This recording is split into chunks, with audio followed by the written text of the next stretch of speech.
Baik ibu-ibu, kita buka ya. Bismillahirrahmanirrahim. Assalamualaikum warahmatullahi wabarakatuh. Alhamdulillahirabbil alamin. Wassalatu wassalamu ala nabiyyina Muhammadin wa ala alihi wa ashabihi ajma'in, amma ba'du. Segala puji bagi Allah Subhanahu wa taala. Alhamdulillah, pada pagi yang mulia ini Allah Subhanahu wa taala mempertemukan kita kembali ibu ya di majelis ilmu ini, yang mudah-mudahan Allah Subhanahu wa taala memberikan keberkahan kepada kita semua di hari yang mulia, di hari Jumat, di tempat yang mulia, yaitu di rumah, di antara rumah-rumah Allah Subhanahu wa taala. Tentu bersama-sama kita ingin melanjutkan jihad fisabilillah kita, perjuangan kita di jalan Allah Subhanahu wa taala, yakni bersama-sama kita ingin melaksanakan satu di antara sekian perintah Allah Subhanahu wa taala yang tentu ini diwajibkan olehnya kepada kita hambanya, yakni melaksanakan ibadah, menuntut ilmu, sebagaimana Nabi SAW pernah bersabda, talabul ilmi fariidatun ala kulli muslim. Menuntut ilmu syar'i, menuntut ilmu agama itu wajib, kata Nabi SAW, atas semua orang muslim, ya, atas semua orang muslim. Orang yang mengaku dirinya sebagai seorang muslim, maka dia wajib untuk menuntut ilmu agama. Tentu muslim yang dimaksud di sini adalah muslim laki-laki dan muslim perempuan. Jadi termasuk kita ya ibu-ibu ya, untuk ibu-ibu diwajibkan untuk menuntut ilmu syar'i. Apa manfaat kita sebagai ya ibu-ibu, sebagai para wanita itu menuntut ilmu? Kalau kita lihat ibu-ibu yang dirahmati Allah Subhanahu wa taala, bagaimana perjuangan Ibunda Aisyah radhiyallahu taala anha. Beliau adalah salah satu ya wanita yang berilmu ibu-ibu. Salah satu ya dari sekian para sahabiyah itu, beliau adalah radhiyallahu taala anha adalah orang yang berilmu. Bahkan tidak sedikit beliau meriwayatkan hadis-hadis yang disampaikan oleh Nabi sallallahu alaihi wasallam. Jadi beliau itu termasuk orang yang meriwayatkan hadis, subhanallah, ya. Dan tidak sedikit para ulama kita yang mereka berhasil sukses, bahkan namanya harum sampai dengan hari ini, itu atas didikan siapa? Didikan para wanita, yaitu ibu-ibu mereka. Ibu-ibu mereka yang di rumah mereka itu mengajari putra dan putrinya, sehingga terdengar sampai hari ini ya kesuksesan mereka. Di antaranya adalah Al-Imam Asy-Syafi'i rahimahullahu taala. Imam Asy-Syafi'i rahimahullahu taala, ibu-ibu, sampai hari ini kita sering menyebut nama-nama beliau rahimahullahu taala. Siapa yang mendidik beliau di rumah ibu? Ibu beliau rahimahullahu taala. Jadi keberhasilan beliau itu bisa karena izin Allah Subhanahu wa taala, namun melalui wasilah siapa? Ibu beliau, subhanallah. Jadi insya Allah ya, bukan berarti kemudian kita ya mengikuti satu di antara perkataan orang kadang, wanita mah nggak usah neko-neko seperti itu, yang penting mah di rumah sudah cukup. Ya, ternyata pendapat ini ya ada benar ada salahnya. Salahnya adalah mungkin jika memang membatasi seorang wanita itu tidak boleh berilmu. Nah, kalau seperti ini tentu salah ibu-ibu ya. Jadi seolah-olah para wanita itu hanya menerima saja, tidak. di ma'had-ma'had yang khusus untuk para wanita, itu yang mengajar siapa, ibu-ibu? Yang mengajar pun ibu-ibu.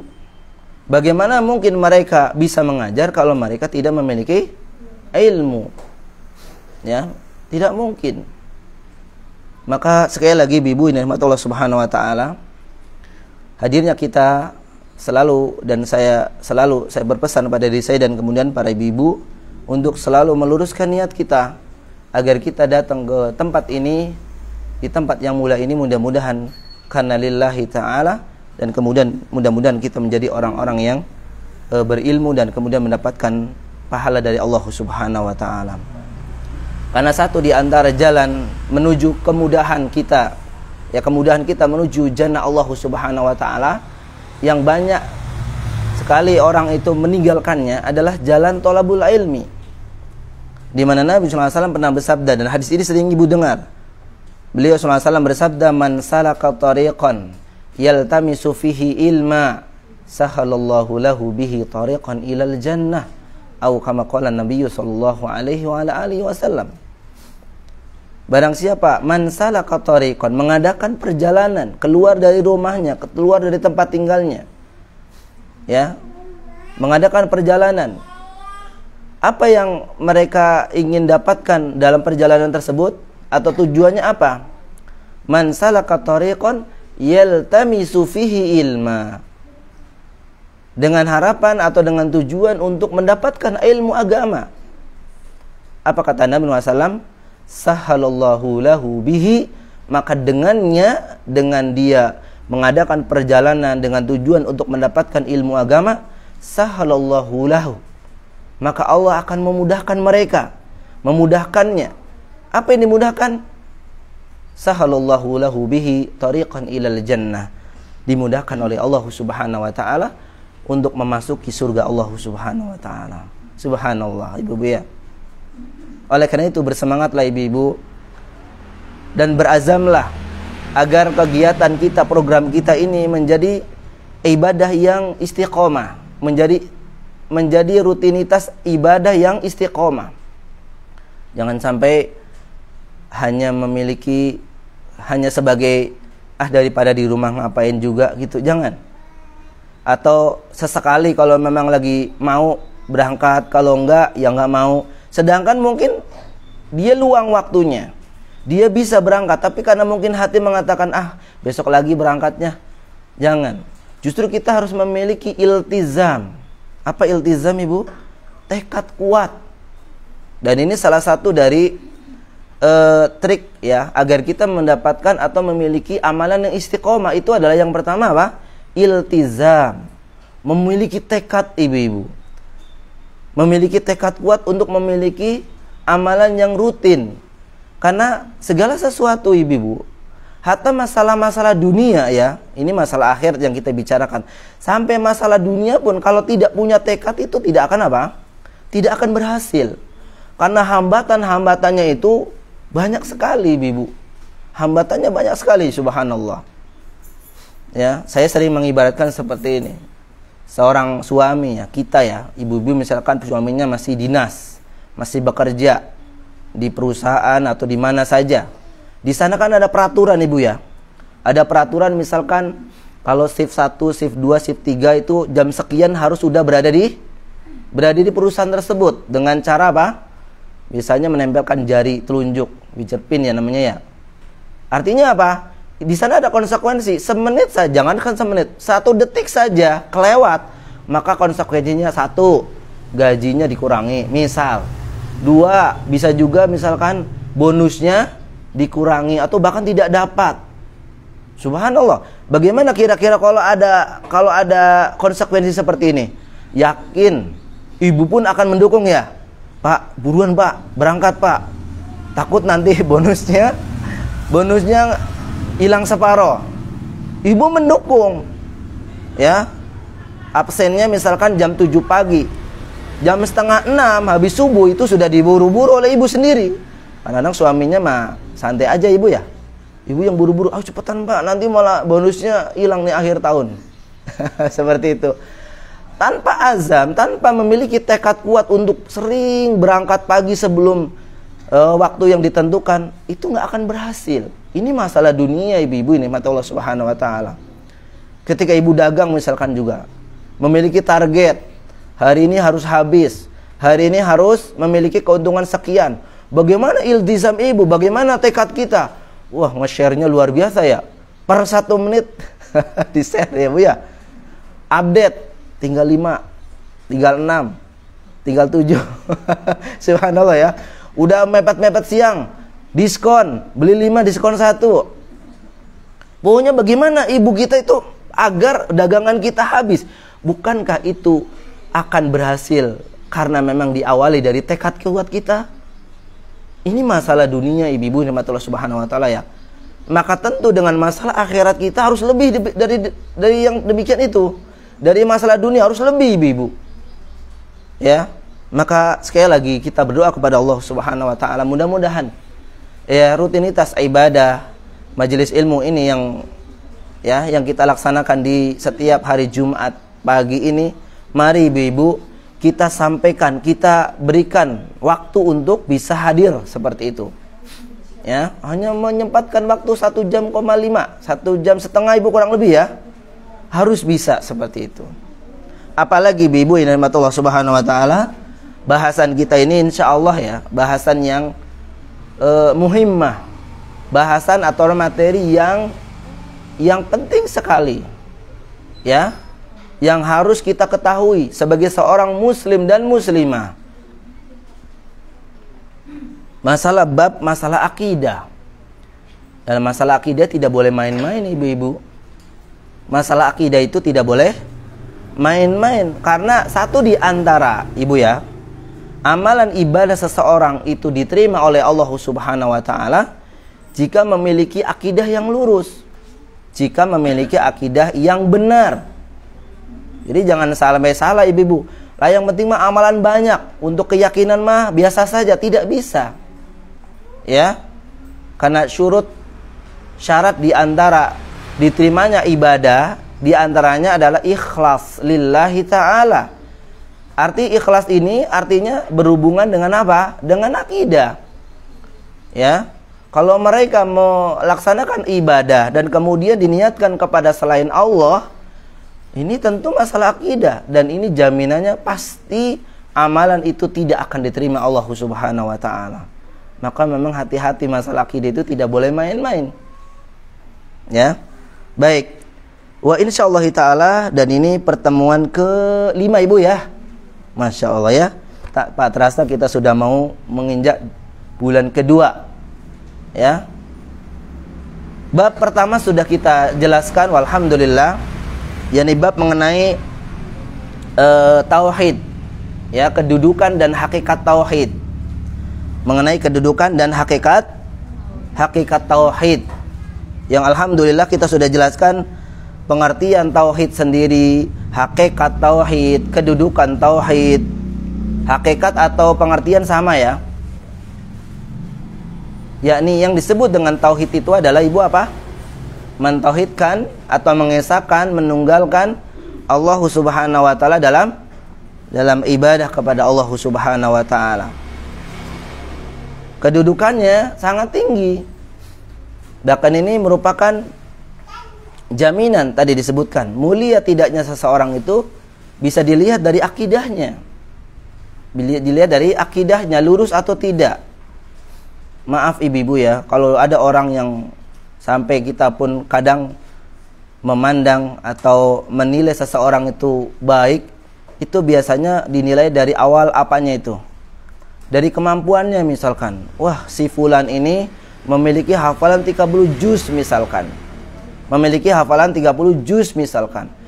Namun jika kita lihat benar dia hafal 30 juz namun akidahnya rusak, maka subhanallah akan sia-sia hafalan Al-Qur'annya. Akhlaknya bagus, Masya Allah ya, kepada tetangga, kepada teman, kepada keluarga, bagus sekali. Namun kalau kita lihat ternyata akidahnya rusak, maka dalam pandangan Allah Subhanahu wa taala tidak melihat akhlaknya. Tidak melihat akhlaknya yang begitu bagus, sering menolong, sering membantu misalkan. ya, bahkan sering bersedekah, bahkan yang disedekahi itu bukan orang-orang keluarganya saja, orang lain pula. Tapi kalau kita lihat secara detail dan kemudian kita dapatkan akidah dia itu akidah yang rusak, maka bisa dimungkinkan amalan-amalan kebaikan mereka sekalipun kita pandang baik di hadapan Allah Subhanahu wa taala itu akan menjadi tidak baik. Masalah akidah subhanallah ibu. Masalah yang utama. Makanya kenapa Nabi SAW ketika mendakwahkan yang pertama kali, baik beliau SAW mendakwahkan pertama kali, begitu juga mengutus para sahabat di negeri untuk berdakwah. Apa yang pertama kali diajarkan oleh Nabi SAW untuk berdakwah? Ani'budullah. Ya, agar mereka itu beribadah, menyembah Allah Subhanahu wa taala saja. Jadi amalan yang pertama kali atau dakwah yang disampaikan oleh Nabi SAW kepada para sahabatnya, bahkan mengutus sebagian para sahabatnya di negeri-negeri, ya sebagian negeri-negeri sekitar Saudi, ya sekitar kota Mekah dan Madinah, itu dakwah yang pertama kali mereka sampaikan, perintah Nabi SAW adalah utamakan masalah akidah. Ya, maka kita mungkin mengenal ya ibu ya, ada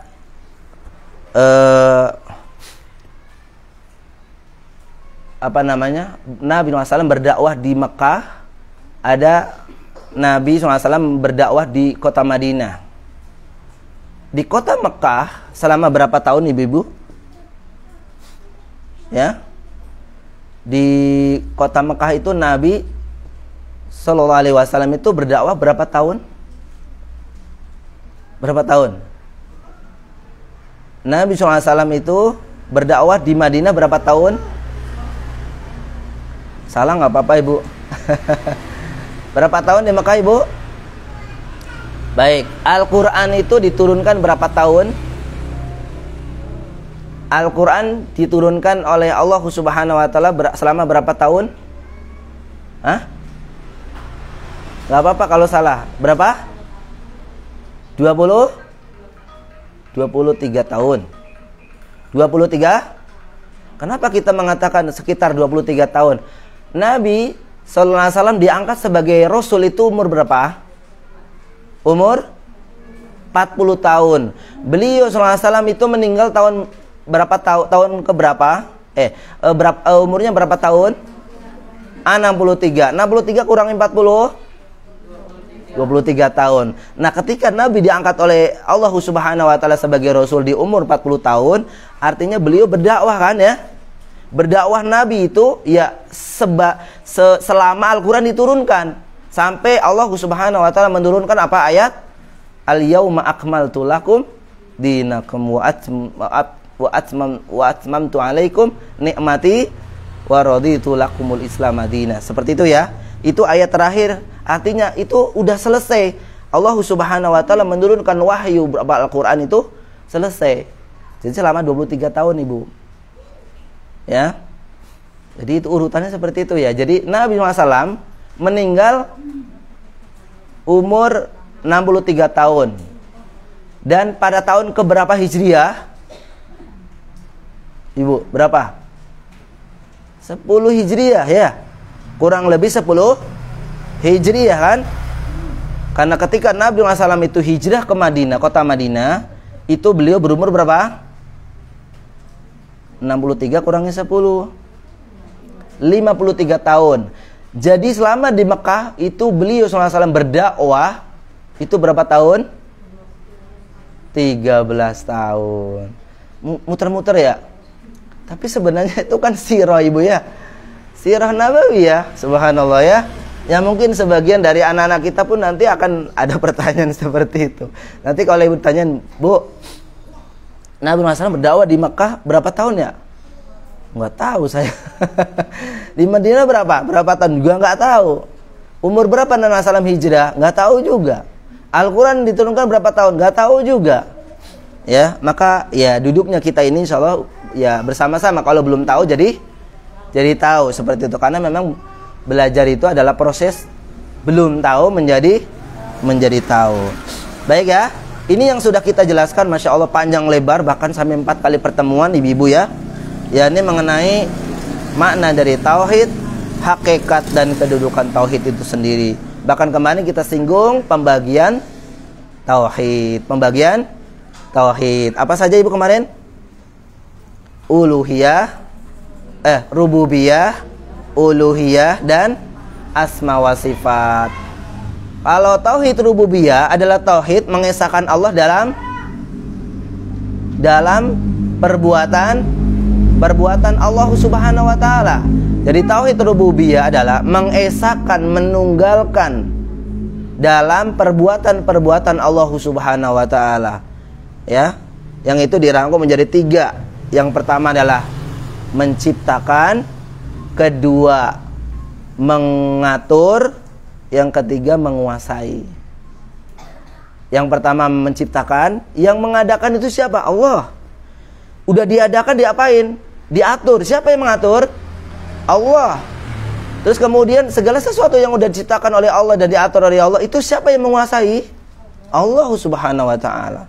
Jadi artinya apapun yang ada pada di dunia ini, kejadian-kejadian apapun, sampai dedaunan yang jatuh, ibu kita tidak tahu berapa jam berapa, detik berapa, kita tidak tahu. Itu semua tidak lepas dari kuasa Allah Subhanahu wa taala. Ya. Kita tidur pun kita tidak tahu Ibu ya. Apa kejadian apa yang ada di luar kita tidak tahu. Nah, kalau kita lihat CCTV, rekaman CCTV itu juga baru sebagian. Itu hanya yang kelihatan di CCTV. Ada sebagian yang gak kelihatan. Ibu tahu ada apa? Ada misalkan ular lewat, kan Ibu nggak tahu. Semua itu Allah Subhanahu wa taala mengatur. Bahkan Ibu misalkan menanam pohon apa ya, cabai. Sekarang cabai lagi mahal Ibu ya. Jadi Ibu nanam cabai. Cabainya tumbuh, terus kemudian berbuah, harganya udah turun ya. Bawang juga ya. Kenapa saya tahu? Saya tahu? Karena saya sering belanja Ibu ya. Nah, siapa yang menumbuhkan? Ibu mungkin tiap pagi menyiram dia, memberikan pupuk sama dia. Ibu tahu, Masya Allah, ini kemarin belum muncul nih tunasnya. Sekarang udah tinggi. Udah 5 cm, 7 cm, 10 cm. Siapa yang menumbuhkan itu? Allah. Sampai kita pun tidak tahu Ibu ya. Sampai kita pun tidak tahu tuh. Semua itu siapa yang mengatur? Allah. Nah, inilah disebut dengan tauhid rububiyah. Kita mengimani ya. Kita mengimani yang menciptakan, yang mengatur dan menguasai alam semesta ini, apapun yang ada di alam semesta Allah Subhanahu wa taala. Dan inilah yang diimani atau diesakan atau diyakini oleh orang-orang kafir Quraisy dulu Ibu. Yang diimani oleh orang-orang kafir Quraisy atau mereka mentauhidkan ini tauhid ini. Mereka orang-orang kafir Quraisy itu mengimani masalah rububiyah Allah. Buktinya apa? Dalam sebuah ayat yang tadi saya sampaikan di surat Luqman dan yang lainnya, ketika Allah Subhanahu wa taala berfirman, "A'udzubillahi minasyaitonirrajim, wa la in sa'altahum man khalaqas samawati wal ard la yaquluna Allah." Ketika engkau bertanya kepada mereka, "Man khalaqas samawati wal ard?" Siapa sih yang menciptakan langit dan bumi ini dan seisinya? Mereka bergegas mengatakan la yaquluna Allah. Lamnya bukan panjang nih. Kalau ibu belajar bahasa Arab, lamnya itu namanya lam taukid. Lam taukid itu bermakna bahwa itu pasti mereka menjawab tanpa ada keraguan gitu.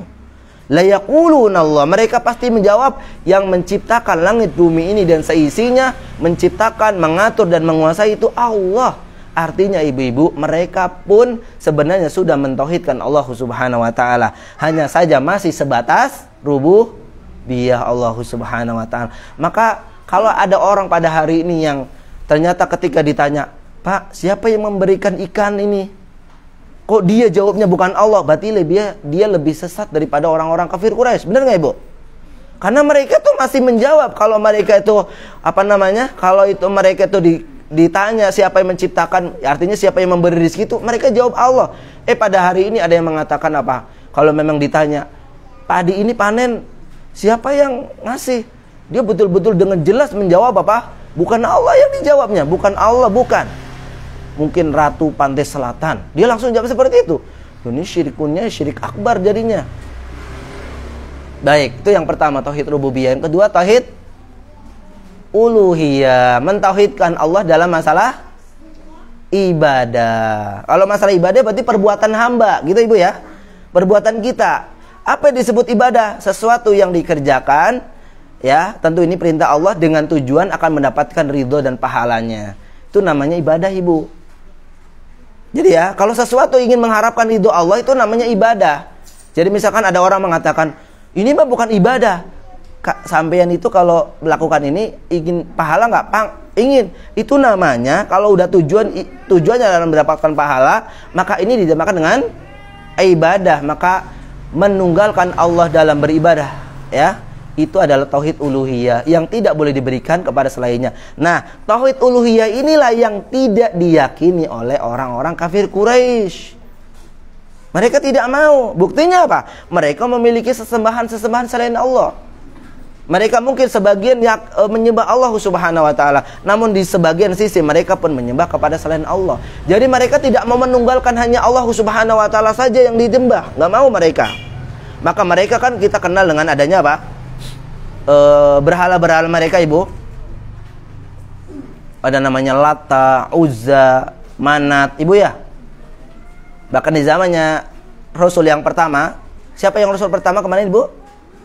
Rasul pertama itu adalah Nabi Nuh alaihissalam.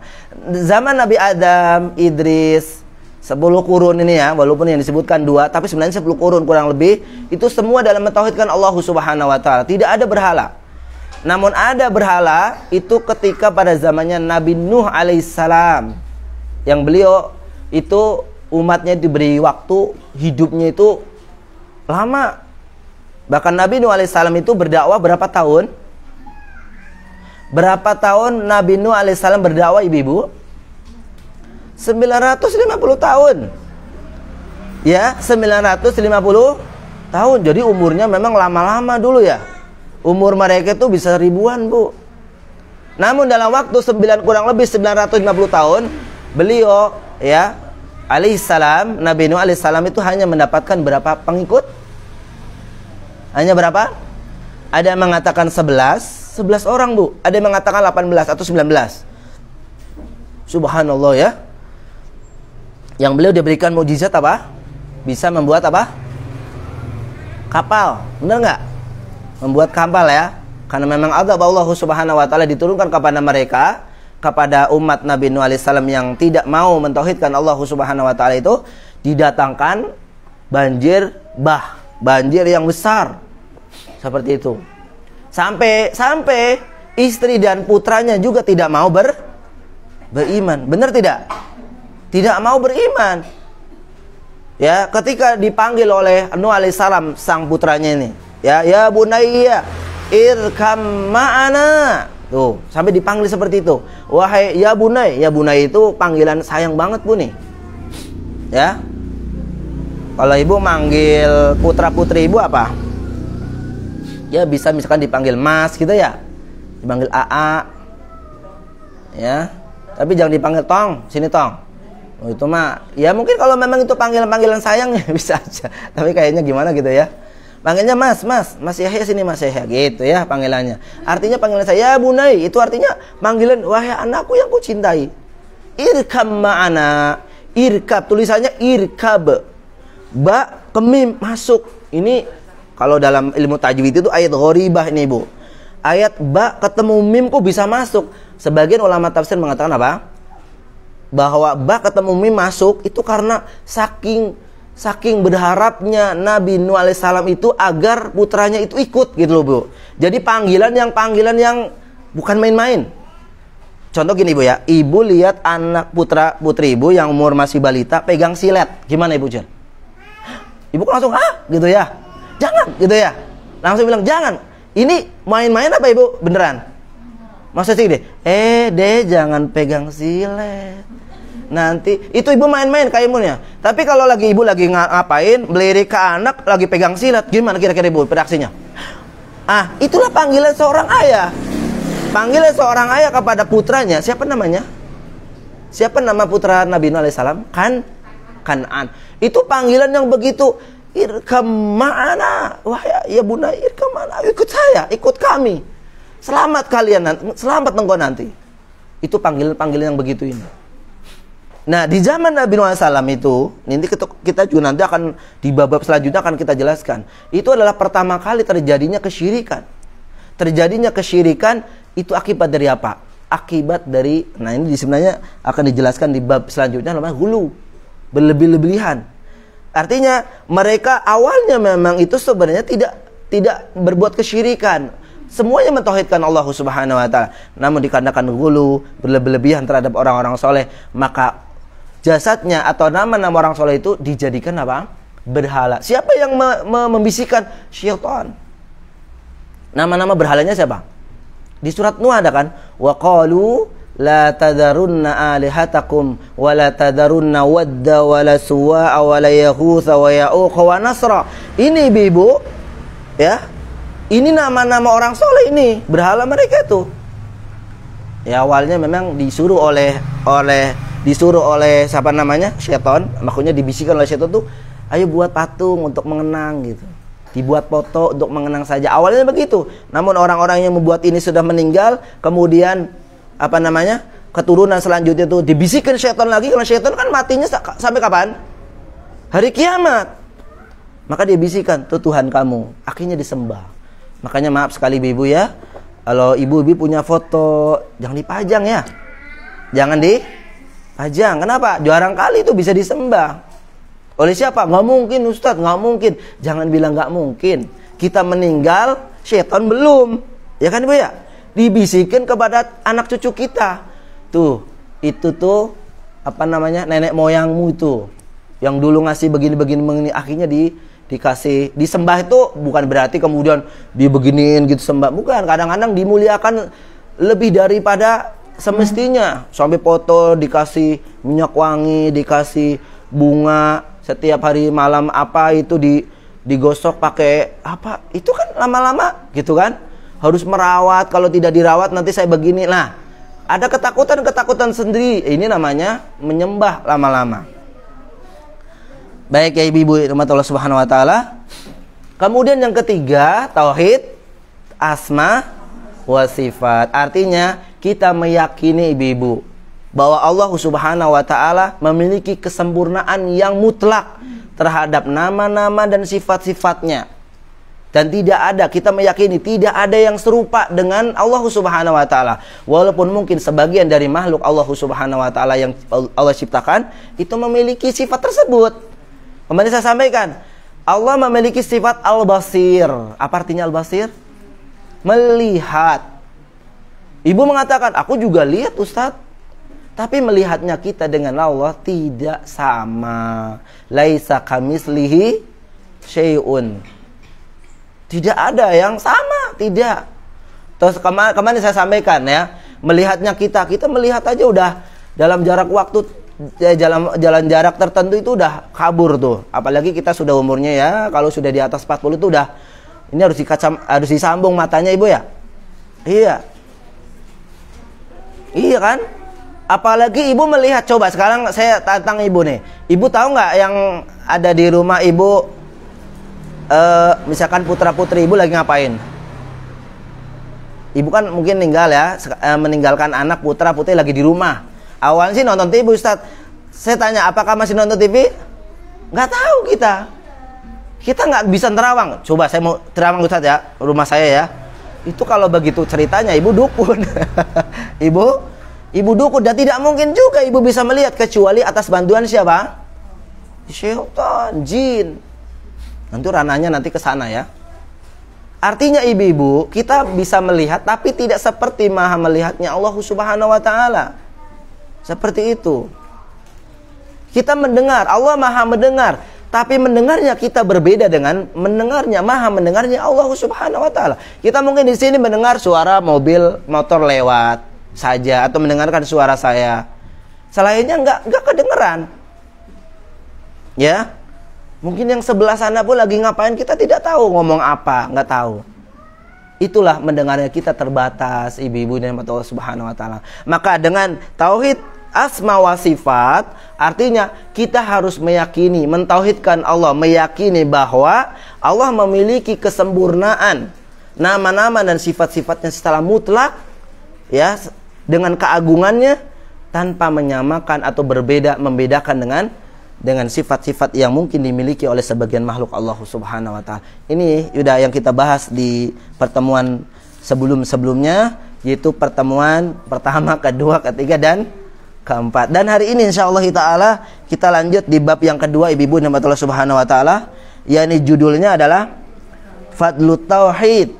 Fadlu Tauhid wa ma yukaffiru minadz-dzunubi. Ini aslinya, jawabnya ya. Asli judulnya adalah Fadlu Tauhid wa ma yukaffir minadz-dzunubi. Keutamaan Fadlu Tauhid. Kita akan berbicara di sini adalah keutamaan tauhid atau keistimewaan tauhid. Apa sih keistimewaan orang yang mentauhidkan Allah Subhanahu wa taala dengan benar? Kenapa dan untuk apa kita mengetahui keutamaan tauhid, ibu-ibu? Setelah yang pertama kita mengetahui hakikat tauhid. Setelah kita pertama kemarin mengetahui hakikat tauhid, yaitu apa? Menunggalkan, mengesahkan Allah Subhanahu wa taala dalam masalah ibadah. Balik dari masalah uluhiyah, rububiyah, dan asma wa sifat. Hanya kepada Allah Subhanahu wa taala saja. Nah, lebih jelas lagi kita mengetahui tentang fadlu tauhid, yaitu mengenai keutamaan atau keistimewaan tauhid itu sendiri. Bagi siapa? Bagi orang-orang yang memiliki sifat tauhid tersebut. Itu harus tahu, ibu, biar kita itu apa? Semangat. Dan kemudian wa ma yukaffiru minadz-dzunub, dan dosa-dosa yang digugurkannya. Itu maknanya. Keistimewaan tauhid dan dosa-dosa yang digugurkannya. Digugurkan oleh siapa? Oleh tauhid. Oleh tauhid. Nah, mu'allif rahimahullah ta'ala membawakan dalil berapa, ibu? Di buku ibu ada 5 ya. Yang pertama surat apa? Al-An'am ayat 82. Allah Subhanahu wa ta'ala berfirman, a'udzubillahi minasyaitonir rajim. Alladzina amanu wa lam yalbisu imanahum bidzulmin ulaika lahumul amnu wa hum muhtadun. Insyaallah kita akan jelaskan sisi pendalilan dari ayat-ayat yang dibawakan oleh penulis rahimahullah ta'ala ini. Orang-orang yang beriman dan tidak mencampur adukan iman mereka dengan kezaliman, artinya dengan kesyirikan, mereka itulah orang-orang yang mendapatkan keamanan. Dan mereka adalah orang-orang yang mendapatkan apa? Petunjuk Allah Subhanahu wa ta'ala. Baik, kita nanti sebutkan ya. Kemudian yang kedua, hadis dari Ubadah bin As-Samit radhiyallahu taala anhu.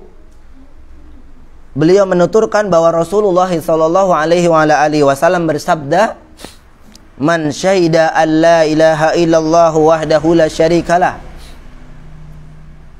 wa anna Muhammadan abduhu wa rasuluh wa anna Isa abdullahi wa rasuluh wa kalimatuhu alqaha ila Maryam wa ruhun minhu wal jannata haqqun wan naru haqqun adkhalahu Allahul jannata ala ma kana minal amali." Atau kama qala Nabi sallallahu alaihi wasallam. Dari sahabat Ubadah bin As-Samit radhiyallahu taala anhu, beliau sallallahu alaihi wasallam, bahwa beliau menuturkan bahwa Nabi sallallahu alaihi wasallam bersabda, barang siapa yang bersaksi. Kita pun nanti akan mau ada materi tentang syahadat. Jadi bersaksi, berikrar. Bersaksi itu artinya apa? Syahid. Syahid itu tingkatannya tinggi, Bu ya. Jadi misalkan gini, ibu memberitakan gini, di tadi ada di jalan ada kecelakaan. Ada yang nanya, kamu lihat nggak? Enggak, katanya gitu ya. Nah, dia belum syahid namanya, dia belum bersaksi karena katanya, gitu ibu ya. Tapi kalau ibu bilang, iya, saya sendiri di depan mata saya, jatuhnya di depan saya, hampir ketabrak motor saya. Nah, itu berarti dipercaya banget tuh, syahid. Ya, betul-betul memang sangat. Tapi kalau ibu tahu dari siapa? Dari tetangga. Tetangga dari siapa? Dari orang lewat. Orang lewat dari siapa? Dari orang lewat lagi. Wah, itu udah kola kila wakol gitu ya. Katanya. Itu baru namanya syahid. Makanya di sini Bunda, man syahida, artinya kalau orang dia bersaksi, dia berikrar, Berarti memang ini tingkatnya tinggi, Bu, bukan main-main ini. Allah ilaha illallah, dia bersyahadat atau dia berikrar bahwa apa? Tidak ada sesembahan yang berhak disembah, wahdahu la syarikalah, illallah wahdahu la syarikalah, kecuali Allah Subhanahu wa taala saja yang tidak dipersekutukan dengan selainnya. Wa anna Muhammadan abduhu wa rasuluh, dia bersaksi, dia berikrar bahwa Nabi Muhammad adalah hamba dan utusan Allah, adalah utusan Allah. Wa anna Isa abdullah, dan sesungguhnya dia juga bersaksi Isa itu adalah hamba Allah. Nah ini Bune, Isa itu bukan Tuhan, Isa itu bukan anak Allah, bukan. Tapi Isa itu hamba Allah. Wa Isa abdullah wa rasuluhu, dan Isa itu adalah utusan Allah. Jadi tidak meyakini bahwa Allah Nabi Isa itu adalah anak Allah, bahkan meyakini Isa itu adalah Tuhan. Ya, Isa itu ya Allah. Itu berbahaya sekali. Dan ini diyakini oleh orang-orang kafir. Wa kalimatuhu alqaha ila Maryam wa ruhum min. Dan kalimatnya yang disampaikannya kepada Maryam serta ruh dari ciptaannya. Wal jannata haqqun, dan dia meyakini bahwa surga itu benar. Surga itu benar. Meyakini surga itu apa? Benar adanya. Ibu meyakini surga itu ada nggak? Ya, ada. Wan naru haqqun, begitu juga meyakini neraka itu ada. Yakin tidak? Yakin. Maka apa yang dikatakan oleh Nabi sallallahu adakhalahul jannah ala ma kana minal amali. Maka kata Rasulullah SAW, maka Allah pasti akan memasukkan mereka ke dalam surga sesuai amal mereka yang diperbuatnya, sesuai dengan keyakinan mereka itu. Ini dalil yang kedua ya. Dalil yang kedua yang disampaikan oleh mu'allif rahimahullah ta'ala. Nanti kita jelaskan sisi pendalilannya dari apa yang disebutkan oleh beliau rahimahullah ta'ala ini. Kemudian yang ketiga yang disampaikan oleh beliau mu'allif, penulis buku ini. Buku itu yang ditulis oleh siapa? Syekh Muhammad At-Tamimi rahimahullah ta'ala. Itu adalah hadis yang diriwayatkan Imam Bukhari dan Imam Muslim. Nabi SAW bersabda, fa innallaha harrama 'alan nari man qala la ilaha illallah yabtaghi bidzalika wajhallah. Atau kama qala Nabi sallallahu alaihi wasallam, sesungguhnya Allah Subhanahu wa taala akan mengharamkan kepada neraka, ya, mengharamkan neraka kepada mereka yang mengucapkan la ilaha illallah. Jadi Allah Subhanahu wa taala akan mengharamkan, diberikan kepada siapa? Man qala la ilaha illallah, yang mereka mengucapkan kalimat la ilaha illallah, yang maknanya adalah tidak ada sesembahan yang berhak disembah kecuali Allah Subhanahu wa taala. Tapi dengan niat apa? Mereka katakan, mereka mengucapkan la ilaha illallah yabtaghi bidzalika wajhallah, yakni orang yang mengucapkan kalimat la ilaha illallah karena mengharap wajah Allah Subhanahu wa taala semata. Ini juga ada penjelasannya sendiri nanti. Jadi jangan sampai mengatakan gini, oh berarti saya sudah mengucapkan la ilaha illallah. Kalimat la ilaha illallah itu mudah sekali. Begitu Ibu ya. Kalimat la ilaha illallah itu mudah sekali diucapkan sekarang ini ya. Tapi sebenarnya kalimat ini ada kalimat tu a'la, kalimat yang tinggi sekali. Ya, kalau orang sekarang berbudah-budahan mengucapkan la ilaha illallah tapi konsekuensinya tidak ada. Maka orang-orang dulu, ibu-ibu dan bapak Allah Subhanahu wa taala, termasuk paman Nabi SAW, paman siapa? Nabi yang mendampingi Nabi siapa? Yang mendampingi Nabi SAW berdakwah waktu itu tapi tidak sampai masuk Islam, siapa namanya? Abu Thalib. Abu Thalib, betul ya? Paman Nabi ada berapa? Udah banyak. Paman Nabi itu banyak ya. Termasuk paman Nabi itu yang hampir seumuran dengan Nabi. Siapa? Yang seumuran dengan Nabi siapa? Pamannya tapi seumuran dengan Nabi. Hamzah. Siapa? Hamzah. Bener nggak? Iya kan? Atau Abbas. Itu sempurna dengan Nabi SAW kan? Bahkan satu persusuan. Jadi ketika beliau Nabi SAW itu menyusu kepada ibu susunya, itu paman ini juga ikut. Jadi bukan hanya ikatannya bukan hanya paman sama keponakan. Paman sama keponakan itu udah deket banget kan? Tapi juga satu persusuan. Subhanallah ya. Dari satu ibu persusuan. Ini berarti saking dekatnya banget.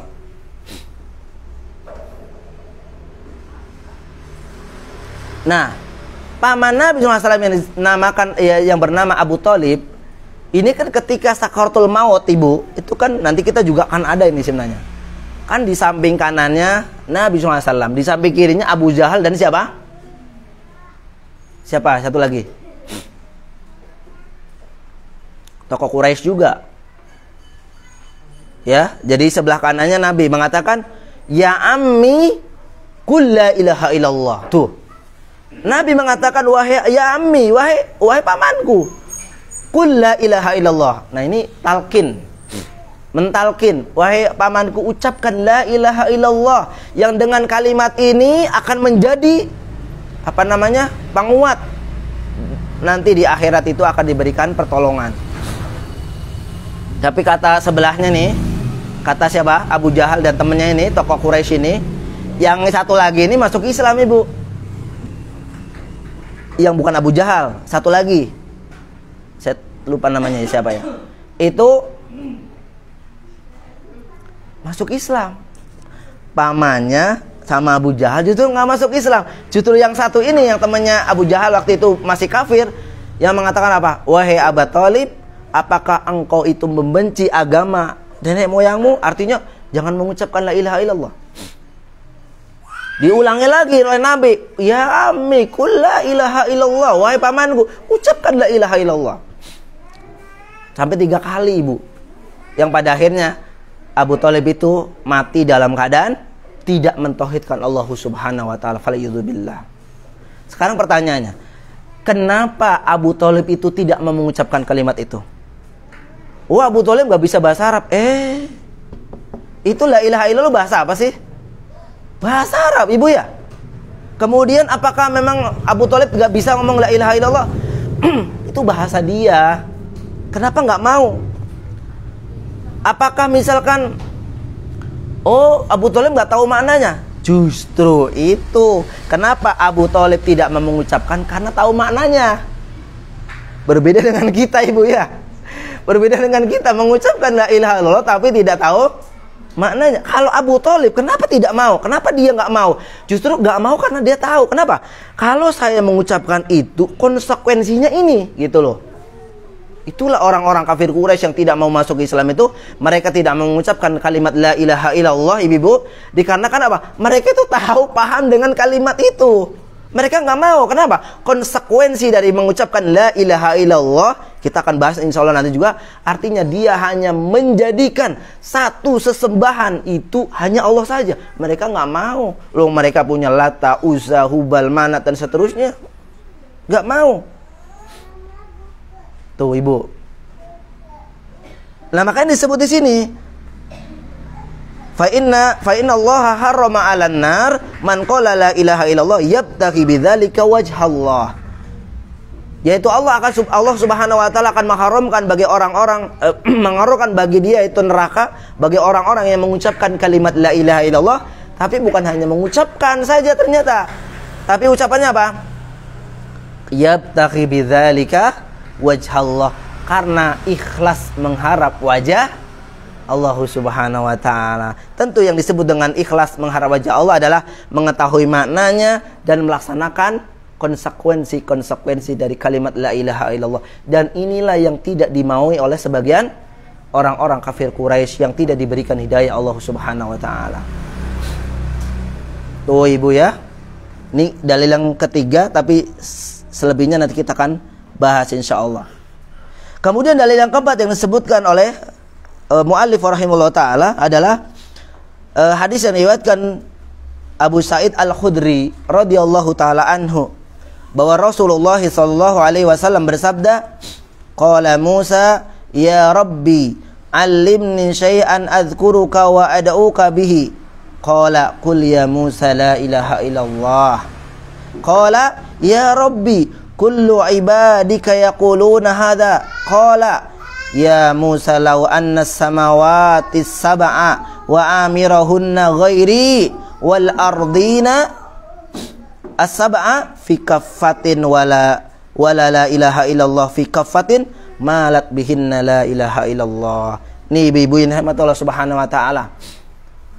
Kehebatan kalimat la ilaha illallah, kehebatan tauhid itu di sini. Mungkin kalimat ini yang kita gampangkan ucapannya. Ya, kita gampang Ustaz mengucapkan la ilaha illallah. Ya gampang karena belum tahu maknanya. Beribu, berjuta, bahkan tak terhitung kita mengucapkan kalimat la ilaha illallah, tapi ternyata makna dan hakikatnya, kedudukan kita tidak tahu. Maka gampang kita mengucapkan la ilaha illallah. Ini diantara juga keutamaannya ibu nih. Musa berkata, ya Tuhanku, ya Rabbi, alimni syai'an adzkuruka wa ad'uka bih. Ajarkanlah kepadaku sesuatu untuk berzikir dan berdoa kepadamu. Maka qala, apa kata Allah ibu? Qul ya Musa la ilaha illallah. Ucapkan wahai Musa kalimat la ilaha illallah. Tapi apa kata Musa? Qala ya Rabbi. Maka Musa berkata, ya Tuhanku, kullu ibadaka yaquluna hadza. Ya. Semua hambamu telah mengucapkan ini. Tuh. Memang banyak ya mengucapkan kalimat la ilaha illallah ini, Bu ya. Banyak enggak? Banyak. Maka Musa pun mengatakan, kullu ibadika yaquluna hadza. Umatmu udah banyak mengucapkan ini ya Allah, itu ya. Qala, maka apa kata Allah? Ya Musa, law anna samawati sab'a wa amirahunna ghairi. Ya Musa, Allah Subhanahu wa taala berfirman, wahai Musa, andai kata 7 langit, ke-7 langit dan penghuninya selain aku ya, ghairi, selain aku, wal ardin, serta 7 lapis bumi, wal ardina sab'a, dan 7 lapis bumi, fi kaffatin, kemudian di seluruh dunia ini Bu ya, dan penghuninya selain Allah itu diletakkan di satu timbangan, wala ilaha illallah fi kaffatin, dan kemudian satu timbangan lagi di kalimat la ilaha illallah. Jadi kayak timbangan kan ada 2 ibu ya, satu sebelah sini, satu sebelah sini. Yang satu bumi dan seisinya itu ditaruh di sini. Yang satu lagi ini kalimat la ilaha illallah. Apa kata Allah? Malat bihinna la ilaha illallah. Maka niscaya la ilaha illallah itu lebih berat timbangannya. Subhanallah, ibu-ibu nikmat Allah Subhanahu wa taala. Itu dunia dan seisinya, 7 lapis bumi, langit 7 dikumpulin dari satu, ditaruh di satu timbangan, dan kemudian di satu timbangan kalimat la ilaha illallah. Apa kata Allah? Niscaya kalimat la ilaha illallah itu lebih berat. Maka inilah satu di antara keutamaan juga la ilaha illallah, kalimat la ilaha illallah. Maka subhanallah, ibu-ibu nikmat Allah Subhanahu wa taala ya. Dan yang terakhir dari yang disampaikan oleh beliau rahimahullah taala adalah hadis dari yang diriwayatkan Imam Tirmidzi ya, yang dinyatakan hasan, dari sahabat Anas bin Malik radhiyallahu taala anhu, aku mendengar Nabi SAW bersabda, qala ta'ala, ini hadis qudsi ya. Jadi kalau redaksinya dari perkataan Allah, tapi yang menyampaikan Nabi SAW, ini namanya apa? Hadis qudsi. Jadi hadis qudsi adalah yang menyampaikan Nabi SAW, tapi redaksinya siapa? Dari Allah Subhanahu wa taala. Qala ta'ala, ya bana Adam, law ataitani biqurabil ardi khotoya thumma laqitani la tusyrik bi syai'a la ataituka biqurabiha maghfirah. Subhanallah.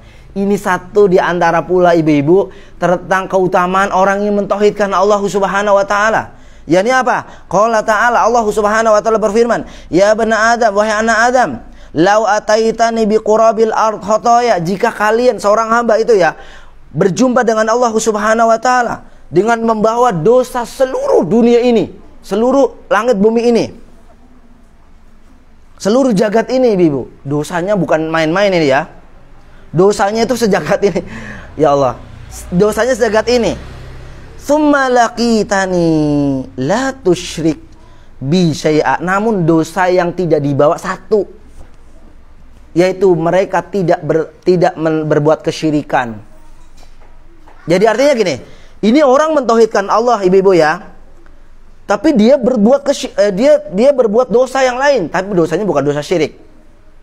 Artinya dosa sabrak, A, B, C, D, banyak sekali, apa aja dosa, tapi dia mentauhidkan Allah Subhanahu wa taala. Maka disebut di sini tsumma laqitani la tusyriku bi syai'a. Namun dosa yang dia bawa bukan dosa kesyirikan.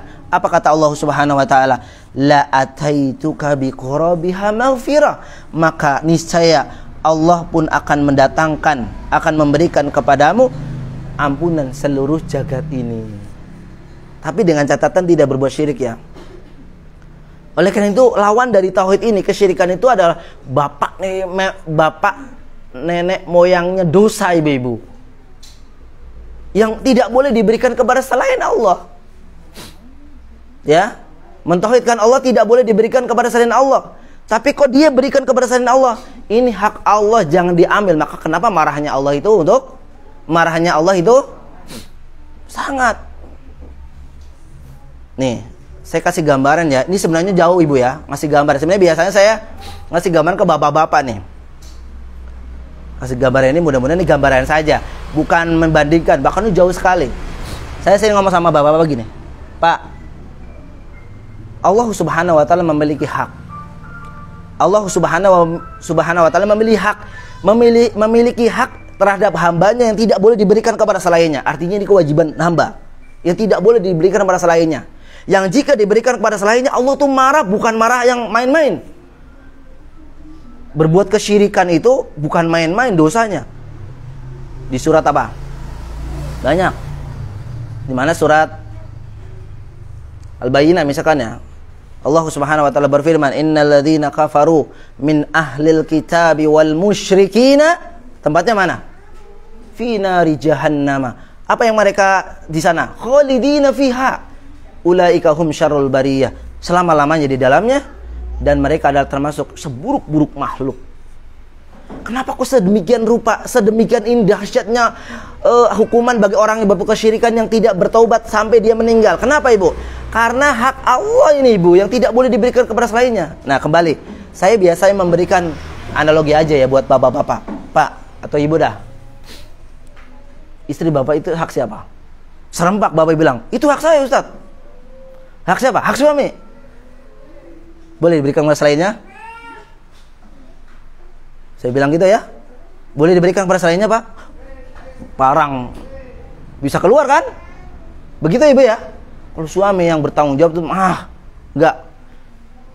Itulah gambaran. Ini gambaran ya, bukan membandingkan. Wallahi demi ini jauh sekali sebenarnya. Tapi kita gambaran aja, ibu. Bapak-bapak punya istri? Punya. Hak siapa? Hak saya, Ustaz. Boleh diberikan kepada selainnya? Jangan. Pasti mereka akan, nih, kecil nih gambaran kecil, ibu. Inilah kenapa Allah marah ketika haknya itu diambil kepada untuk selainnya. Ya, oleh karena itu hadis Mu'ad ya, ibu sering dengar ya.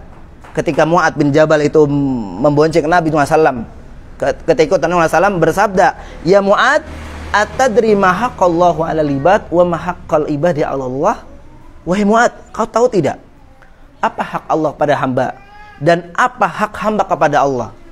Faqultu, kata Mu'ad, Allahu wa rasuluhu alam. Allah dan Rasulnya lebih mengetahui jawabannya. Apa kata Nabi SAW? Innal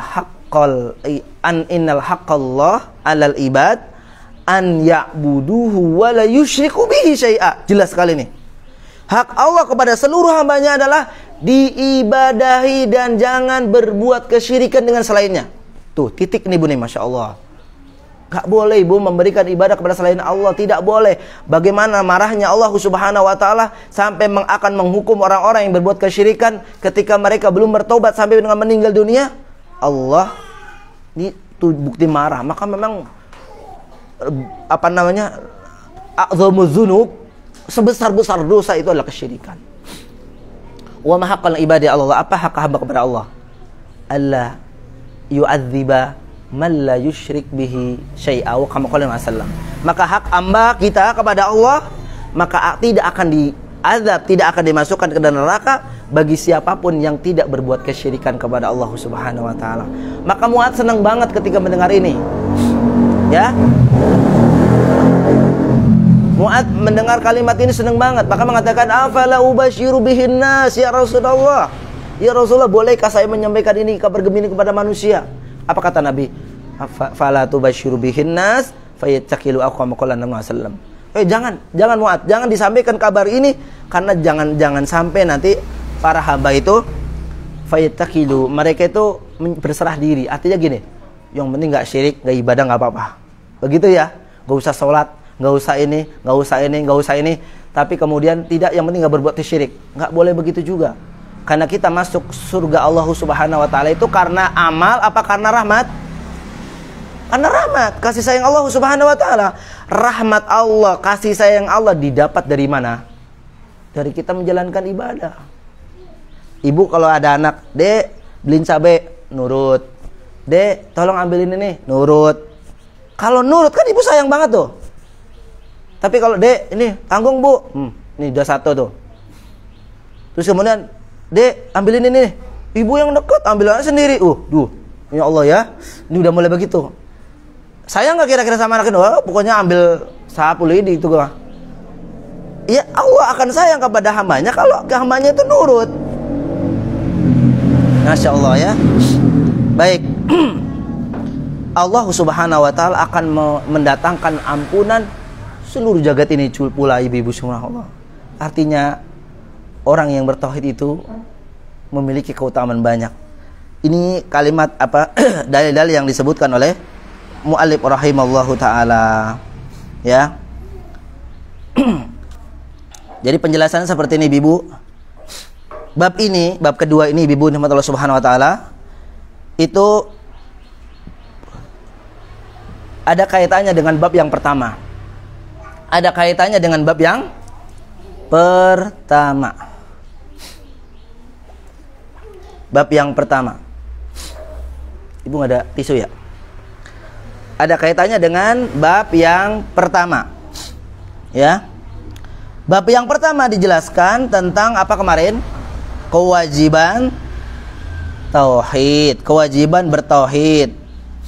Ya, kemudian juga menyinggung makna tauhid, kemudian juga hakikat tauhid, kedudukan tauhid. Tuh, yang pertama ya, kemarin kan? Makna tauhid, kedudukan tauhid,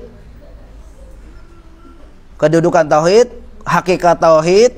Itu kita udah tahu kemarin insyaallah. Nah, bab yang kedua ini Ibu yang Allah Subhanahu wa taala kita akan menjelaskan atau dijelaskan oleh para oleh muallif adalah menjelaskan tentang keutamaannya. Tentang keutamaan tauhid itu sendiri. Keistimewaan tauhid itu sendiri apa? Jadi setelah kita kemarin, berarti kita harus mentauhidkan Allah Ustaz ya. Kewajiban mentauhidkan kemarin ya. Dalam apa? Dalam masalah rububiyah Allah, uluhiyah Allah, asma wa sifat Allah. Hakikat tauhid ya. Dan kedudukannya sudah kita jelaskan. Nah setelah itu apa? Kita sebutkan keutamaan tauhid. Kita kalau sudah seperti itu kita bagaimana nanti? Nah kita akan diapakan? Kita akan memiliki keistimewaan apa? Ini dijawab di bab kedua. Tujuannya adalah untuk memotivasi, untuk apa namanya? Mempelajari dan menerapkan tauhid itu sendiri. Jadi bukan hanya pengetahuan saja ibu-ibu, tapi harus dimotivasi agar diterapkan. Bukan hanya tahu. Karena sekarang banyak di antara orang sekarang itu memang kadang sudah tahu tentang tauhid tapi aplikasinya tidak ada. Aplikasinya kurang. Ya. Coba ya. Ini saya juga kurang tahu nih. Sekarang kenapa kalau ada acara-acara itu ada pawang hujannya? Ibu ya benar ya? Ada pawang hujannya. Kenapa? Ini namanya aplikasinya atau tidak dilaksanakan ibu-ibu dan Rasul. Tidak dilaksanakan itu. Kita pun akan tanya orang yang mengundang pawang itu, pawang hujan atau pawang apa, pawang angin gitu ya. Kita katakan, "Pak, Bapak menyembah siapa?" "Allah." Seperti itu ya. Yang menciptakan ini siapa? Allah gitu. Tapi kenapa aplikasinya tidak ada mendatangkan pawang hujan? Kalau mendatangkan pawang hujan seperti itu, otomatis dia meyakini ada zat lain yang, Masya Allah, syukran. Syukran Ibu ya. Iya, ada kekuatan lain yang bisa apa? Yang bisa menahan hujan. Kecuali yang disebut menahan hujan itu atau itu dengan ilmiah. Contoh misalkan Ibu ya,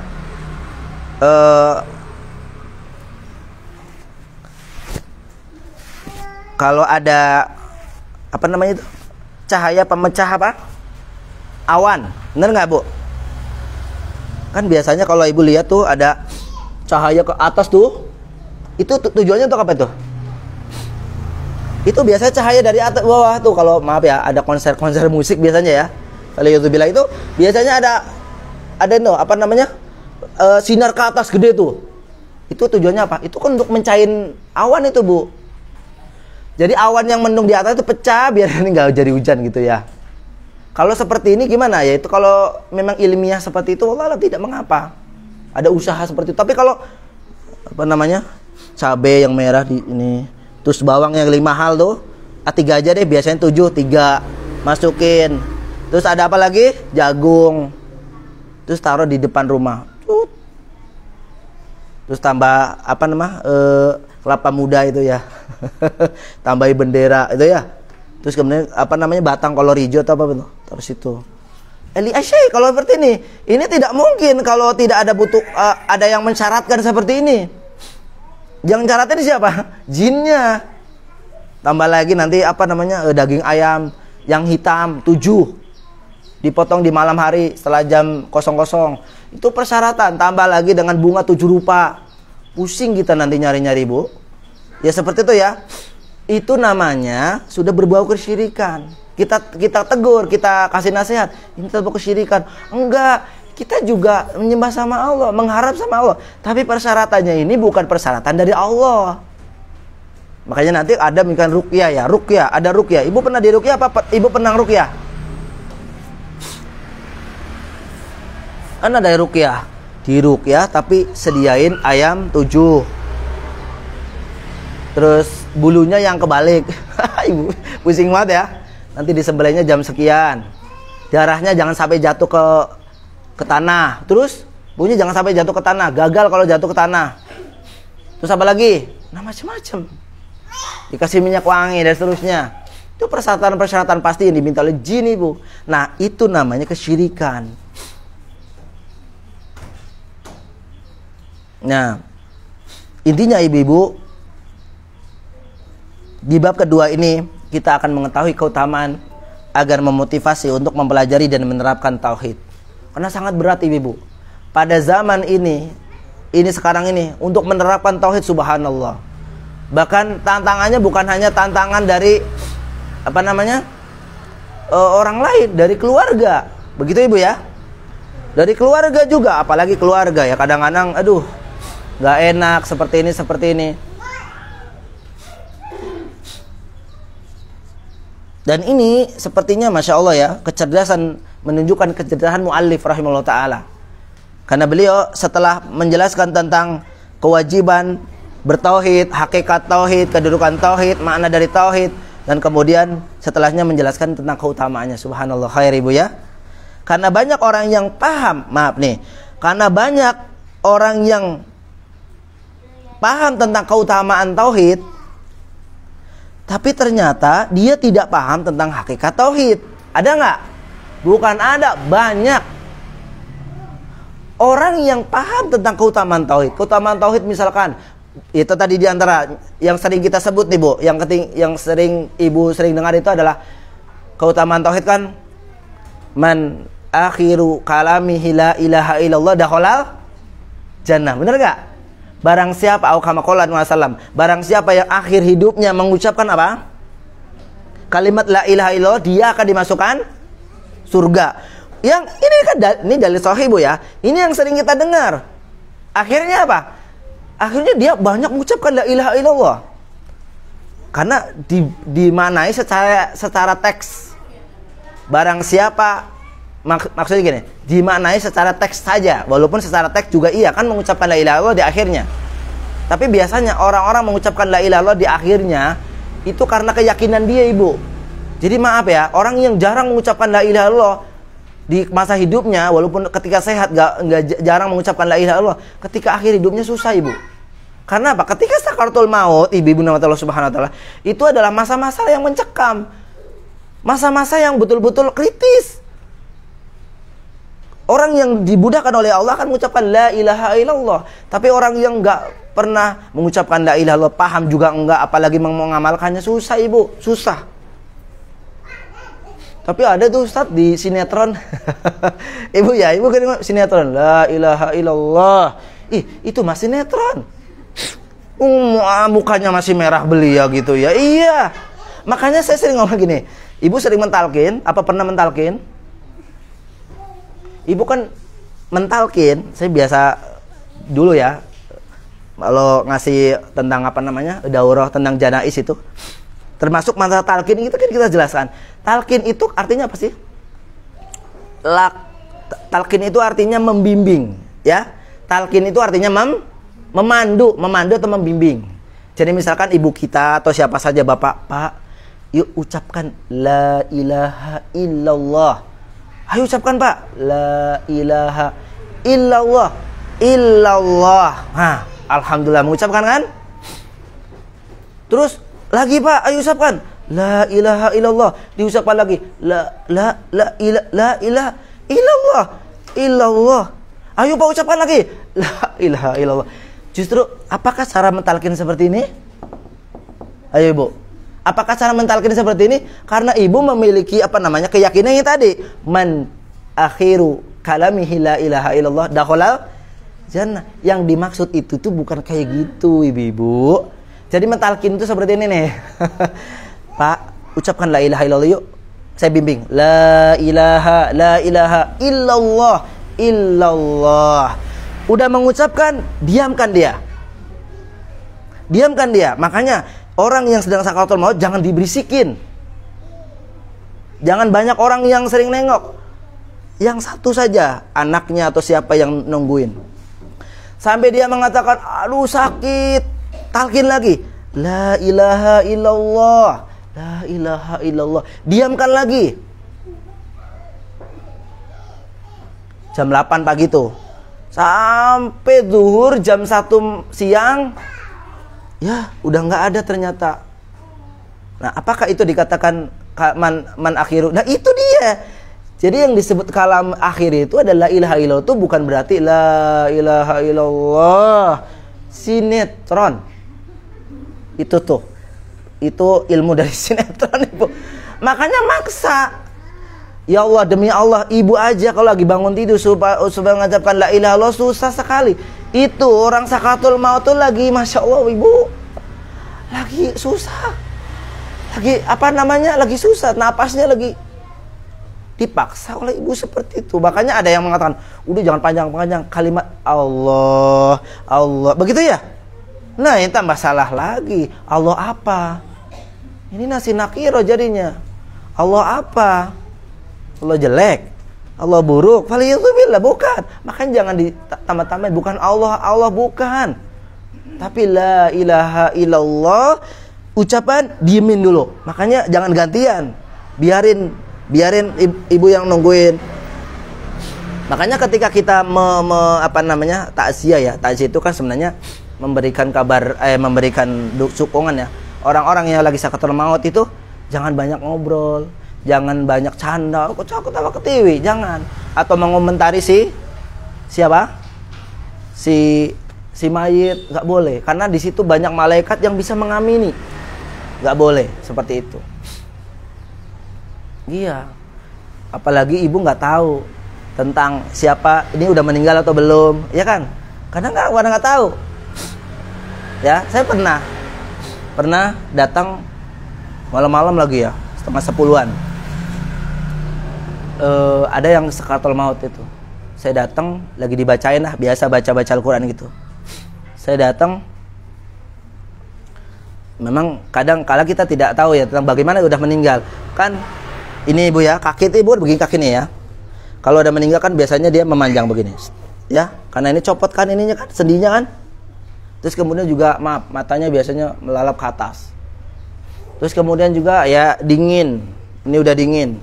Terus dilihat dirasain nadinya pun udah tidak ada detak jantung. Karena mungkin tidak tahu, dibacain gitu sampai setengah 10 tuh. Saya datang setengah 10 malam kurang lebih. Saya ngomong sama teman saya yang satu ini, saya bisikin, "Pak, kayaknya udah meninggal." "Udah Ustadz ngomong aja." "Oh, saya nggak berani, nanti saya yang ngomong dikira gitu kan." Ternyata lagi nunggu dokter. Jam 10-an kurang lebih dokter masuk. Saya di luar. Suara Al-Quran tadi yang dibacakan diem, ganti suara apa? Nangis. Nah, dokter bilang keluar, "Dok gimana?" "Udah meninggal dari jam 8 sebenarnya itu." Wah kan? Karena banyak orang yang tidak tahu kapan udah meninggal gitu. Dibaca 2 jam loh, bayangin Ibu ya. Sudah meninggal jam 8-an, jam 10 baru ketahuan udah meninggal.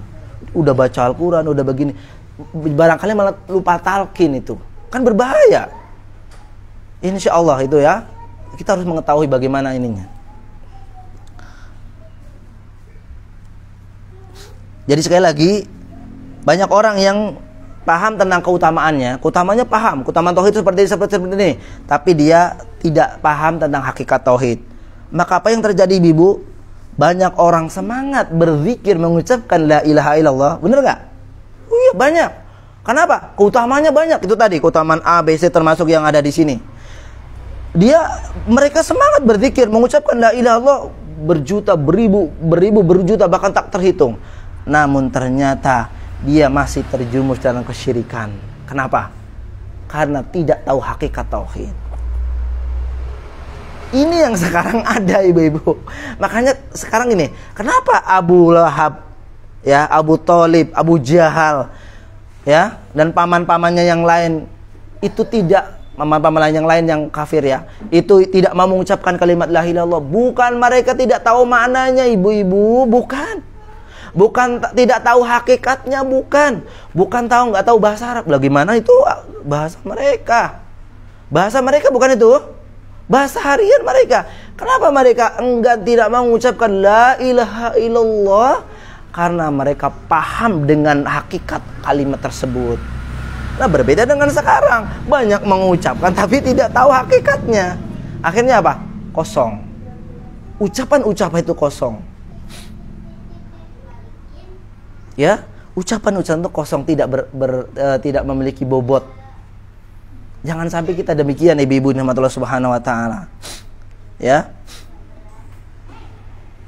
Kemudian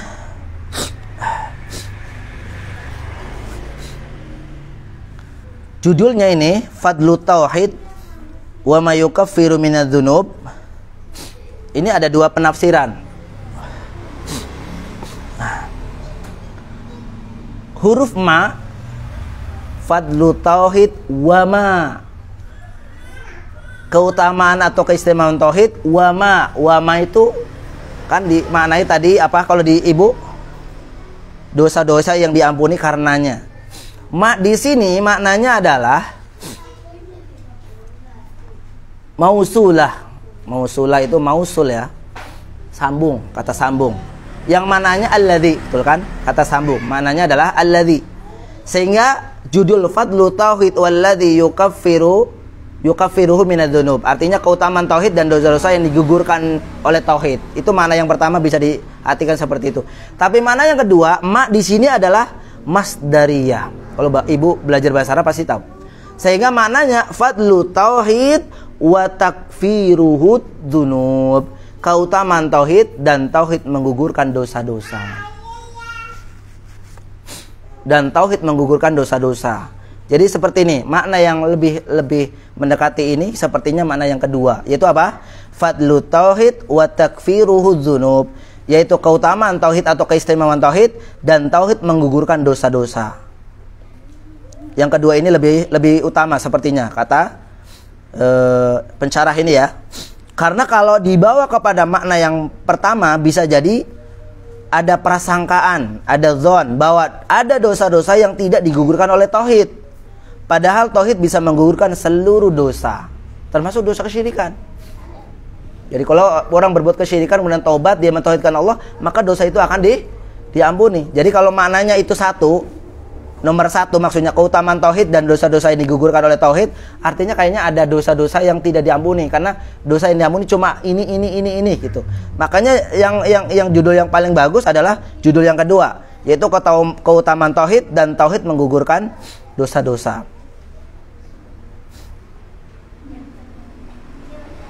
Maka dari judulnya, ibu-ibu rahmat Allah Subhanahu wa taala, dari judulnya kita akan belajar di bab kedua ini adalah, pertama adalah keutamaan tauhid. Yang kedua adalah mengenai tauhid adalah penggugur dosa. Ini dua hal yang insya Allah akan kita pelajari.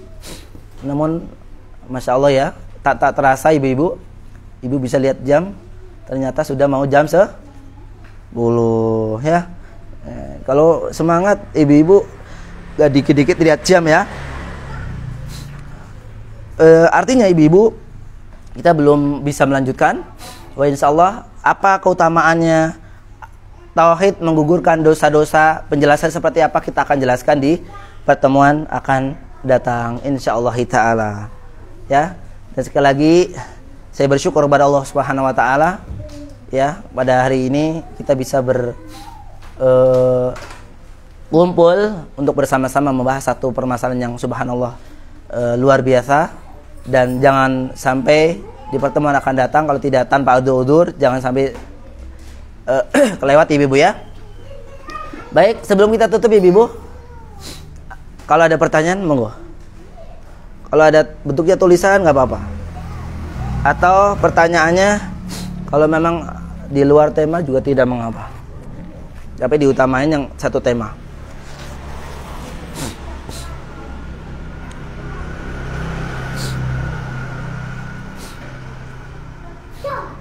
Terutama sekarang mungkin ibu, kita sedang berada di bulan apa ini? Dzulqa'dah. Dzulqa'dah artinya apa? Dzulqa'dah artinya apa? Ibu hafal Dzulqa'dah itu bulan keberapa? Dari bulan-bulan Hijriah ke 11. Coba ibu sebutin. Muharram, terus Safar, Rabiul Awal, Rabiul Tsani, terus Jumadil Ula, Jumadil Akhir, Rajab, Sya'ban, Ramadan, Syawal, Dzulqa'dah, Dzulhijjah. Berarti sekarang bulan Dzulqa'dah. Artinya apa? Bulan Dzulqa'dah itu artinya Dzu memiliki, Qa'dah itu artinya tempat duduk ya. Qa'ada. Apa sih maknanya? Maknanya adalah karena orang-orang Arab pada waktu itu bulan ini tidak pergi kemana-mana, tidak melakukan perang, tidak melakukan safar, duduk aja di rumah, mempersiapkan apa? Ibadah haji. Makanya bulan berikutnya Dzulhijjah. Dzu yang memiliki, Hijjah itu haji. Seperti itu ya. Dan bulan ini termasuk bulan haram. Betul ibu ya? Bulan ini termasuk bulan haram. Bulan haram itu maksudnya bulan yang mulia. Ya, disebutkan oleh Allah Subhanahu wa taala di surat At-Taubah ya. Iya, di surat At-Taubah ayat 36, Allah Subhanahu wa taala berfirman, "Inna iddatasyuhuri indallahi 12 syahra fi kitabillahi yauma khalaqas samawati wal ard minha arba'atun hurum." Surat At-Taubah ayat 36. Inna iddatasyuhuri indallah, sesungguhnya jumlah bilangan bulan-bulan di sisi Allah 12 syahra, 12 bulan. Fi kitabillahi yauma khalaqas samawati wal ard, Allah menciptakan bulan-bulan tersebut ketika Allah menciptakan langit bumi ini. Minha arba'atun hurum, dari 12 bulan tersebut kata Allah 4 bulan termasuk bulan haram. Di ayat ini tidak disebutkan bulan apa saja, tapi dirinci oleh Nabi SAW dalam hadis yang diriwayatkan Imam Bukhari dan Muslim. Salasatun mutawaliyah, 3 bulan yang bulan haram itu berturut-turut. Beliau SAW menyebutkan Dzulqa'dah wa Dzulhijjah wal Muharram. Satu lagi apa? Rajab Mudhar alladzi baina Jumada wa Sya'ban atau kama qala Nabi sallam.